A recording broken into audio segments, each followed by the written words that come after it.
Bienvenue dans votre Flash Info d'ici. Dans l'actualité de ce samedi, un homme d'à peu près 70 ans a été renversé sur la RN 94 vers 15h. Il a voulu traverser la route entre les deux stations-service et s'est fait renverser par une voiture. Il a été transporté par les pompiers à l'hôpital de Gap, mais ses jours ne sont pas en danger. 3 véhicules ont fait une sortie de route ce matin sur la RD 113 entre Saint-Léger et Chabot. En cause, la chaussée glissante. 3 personnes ont été évacuées à l'hôpital de Gap pour des contrôles.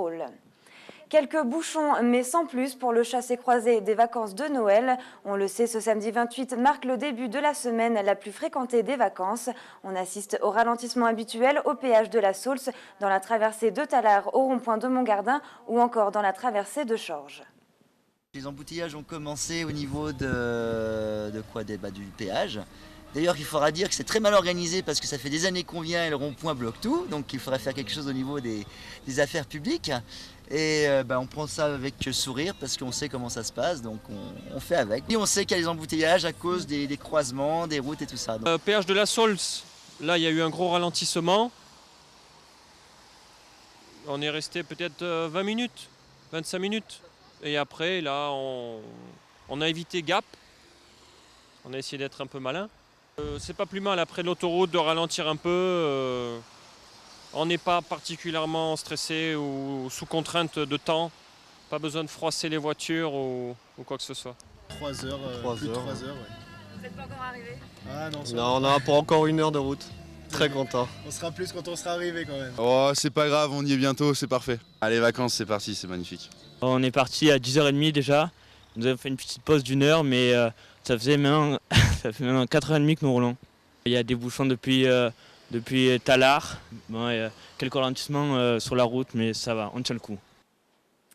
Prudence donc sur les routes et surtout en montagne, car de la neige est attendue ce soir à partir de 1200-1400 mètres et le risque d'avalanche est toujours de 4 sur 5. Le préfet des Hautes-Alpes appelle les médecins du département à plus d'humanité. Dans un communiqué, il demande aux praticiens de bien vouloir établir les certificats de décès, y compris durant ces périodes de fête, et en appelle à la responsabilité des praticiens. Les médecins répondent fermement. Selon le président de l'Ordre des médecins, Guy Bompard, c'est la suppression des permanences de Gap et d'Embrun qui est à l'origine du problème. Conséquence, le jour de Noël, il y a eu 5 décès dans les Hautes-Alpes et un seul problème d'enregistrement à Gap, suite à l'inexistence de médecins de garde. Je dément pas ce qui a été dit. Je dis que sur Gap, il n'y a pas, à la demande de l'ARS a supprimé la permanence de soins. Donc sur les secteurs de Gap et d'Embrun, malgré les demandes du Conseil de l'Ordre, ces secteurs ont été supprimés parce qu'ils n'étaient pas rentables, puisque payer une permanence de soins coûtait de l'argent à l'État. Et par un souci d'économie, l'ARS l'a supprimé. Aujourd'hui, on n'avait pas de médecin de permanence le 25 décembre, comme depuis un an, sur le bassin gapençais, puisque la permanence est assurée par la maison médicale. Mais la maison médicale de garde, il faut y aller. Et vous comprenez bien que quelqu'un qui est décédé, on ne peut pas le mener. Voilà. Donc, si on avait laissé les permanences de soins et les secteurs de permanence de soins, le médecin de permanence serait allé faire le certificat de décès. Il n'y en avait pas. Donc que les médecins soient absents le 25 décembre, ça ne me semble pas très choquant. Les 2 confrères qui ont été appelés sur ce cas, dont un était absent et a dit « dès que je rentre, j'y vais », c'est ce qu'il a fait. L'autre, mais on ne savait pas qu'elle avait rentré, l'autre était de garde à la maison médicale et il était en train de partir lorsqu'on l'a rappelé pour lui dire « c'est bon, un confrère a fait le certificat de décès ». Donc les 2 n'ont pas manqué ni à l'éthique ni à l'humanité. Et l'Ordre des médecins va demander à l'ARS et à l'État de rétablir les permanences de médecins à Gap et à Embrun. Et puis un mot de sport maintenant, rappelons les résultats du match de hockey d'hier soir. Victoire des Rapaces de Gap face aux Ducs de Dijon, 4-3. Les Diables Rouges de Briançon ont dominé Angers 4-1. Au classement, Briançon reste 2e avec 25 points. Gap monte à la 13e place avec 9 points et Brest reste derrière avec 3 points. Et Briançon reçoit Amiens ce dimanche à la patinoire René Froger à 18h. Mais je vous propose avant de revoir l'un des buts de Briançon.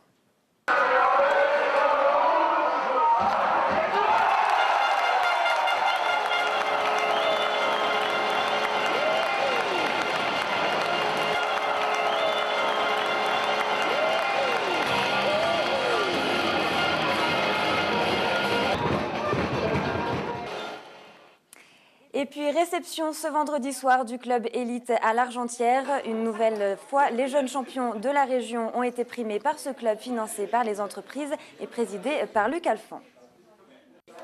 Le club élite, c'est un ensemble d'entreprises qui sont des entreprises de Walpine, qui se sont regroupées pour former une association et qui apportent un financement, qui accompagne les jeunes dans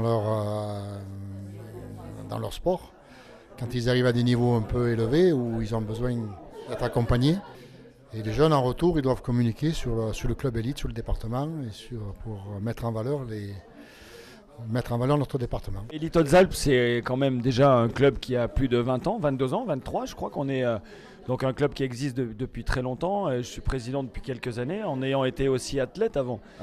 Allez, j'en ai une sous les yeux, une télémarqueuse, donc une fille qui fait du télémarque, et il faut adhérer donc à une fédération, à une licence.